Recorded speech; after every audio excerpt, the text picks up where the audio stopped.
Do you ever wonder how to best plan out your week to get you closer to the results you want to generate over the year? Have you ever tried results planning?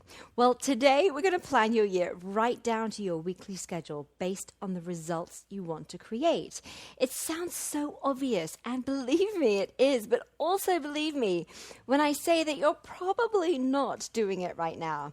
Now, I've got a very simple process to share with you today on today's episode so that you can maximize your office hours and create more time in your life while also achieving your business goals. So let's get to it. You are listening to the Thriving Empire Podcast, a show designed exclusively to help you avoid working 24/7, to help you eliminate overwhelm, and help you live your ultimate life while you figure out how to make money from your ideas. This show should be your number one resource for no-brainer strategies, tactics, and tips for launching your ideas with more ease, vision, and freedom so that you can change the world drama-free. I'm your host, Stephanie Holland, strategist, traveler, and coconut macaroon addict. Welcome to Season 2, Kickstart Your Mini Empire so that you can create the life you really want. So let's get started. Well, hello and welcome to episode 51.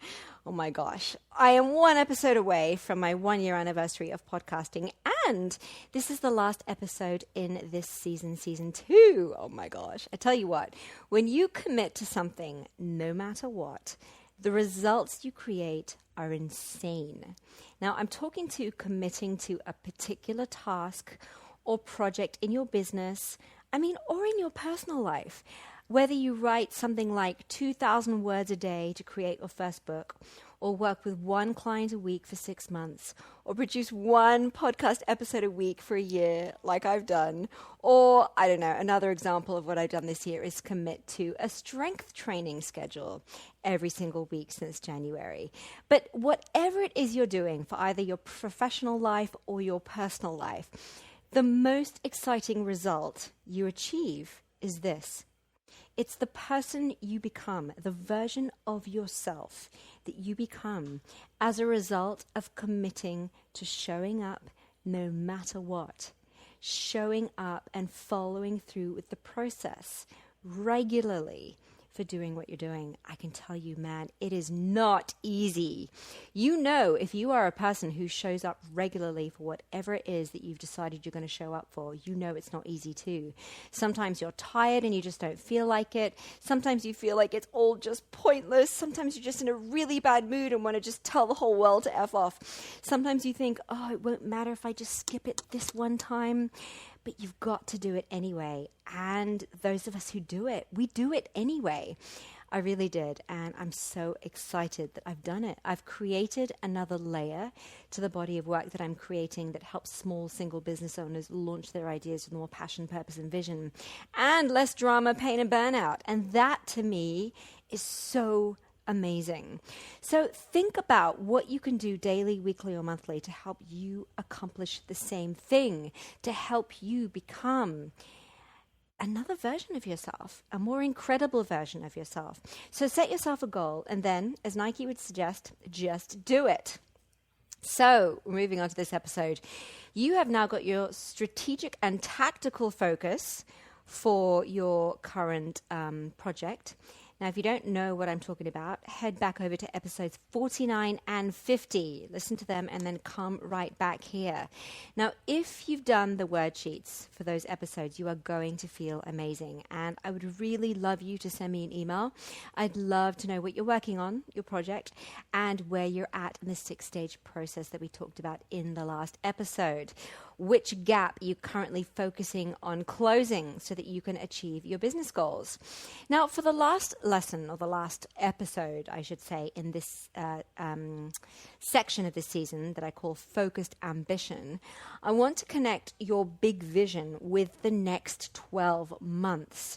So I'm going to introduce to you the idea of results planning. Now, there's nothing that brings your vision closer to you than planning for the results you want to create.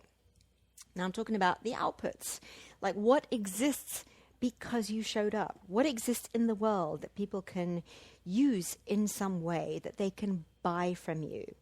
Now, it's not enough just to schedule tasks and activities and then sort of get on with it, because often the tasks and activities we schedule don't have specific outputs. So instead, you're going to define first the results you're going to generate and then work backwards from there. Now, what I mean by results is specific outputs. A book, an ebook, a course, some kind of service, some kind of product, something that people can do something with. They can listen to it, they can use it, they can watch it, whatever, they can buy it. Something that you create as an output.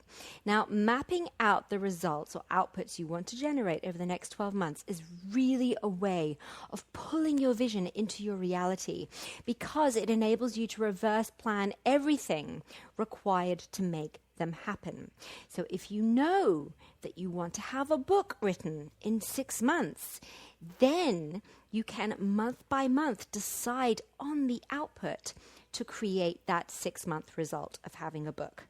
It would be, for example, writing 20,000 words a month. I mean, it depends on how long your book's going to be or how long your course is going to be. But then you can create tangible outputs.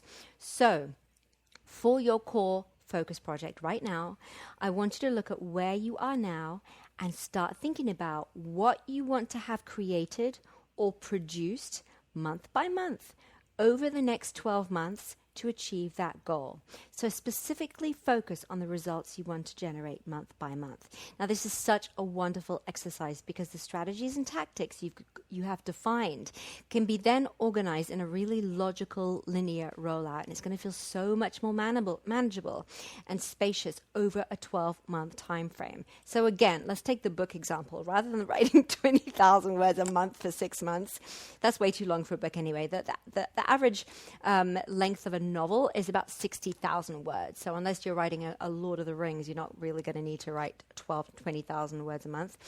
But say you want to have created a book, a non-fiction book or a fiction book, averaging about 60,000 words in the next year, then you can decide how many chapters you'll write every single month for the next 12 months and how many words that amounts to. And then you just put that in your monthly output. So it's actually a very simple process.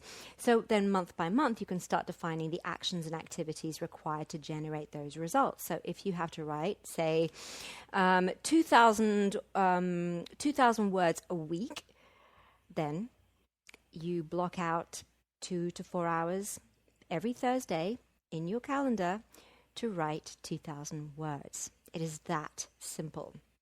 With this kind of focus, you can generate the outputs that you want to create, like what you're actually producing, so that your customers can buy it from you, and then start to understand the metrics, how they're performing against how you want them to perform, so that you can improve them. So here are the 2 types of results and metrics you're going to create.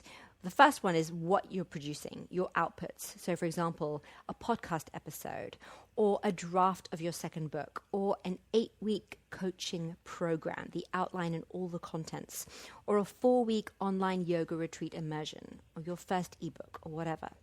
And the second type of output is the second type of results you're going to generate are the metrics. So these are both in terms of planned metrics and actual metrics that you generate where relevant. So for example, you might have a goal to have 100 reviews on iTunes of your podcast, but maybe you only get 75. So you can start to see what you're aiming for and what the actual results are. Or maybe you aim to have each episode of your podcast downloaded 100 times, and you say, okay, that's a goal. That means I'm going to be doing well. And you end up getting 250 or even 1,000 downloads per episode. I know some people who get 100,000 downloads per episode. It's absolutely amazing. So you're going to plan your goal results. It can be book sales. Say you want to sell 1,000 copies of your book, and then you measure that against the actual results. And maybe you sold 3,000 copies, maybe you sold 500. So you can start to look at what you planned and then look at how your efforts generated a certain amount of results. Now, defining a clear result each and every month, you're going to reach your goals at a steady pace, because when you see the difference between the actual and the planned results, then you can start to rejig your effort to start achieving your planned results if they're not what you're actually getting.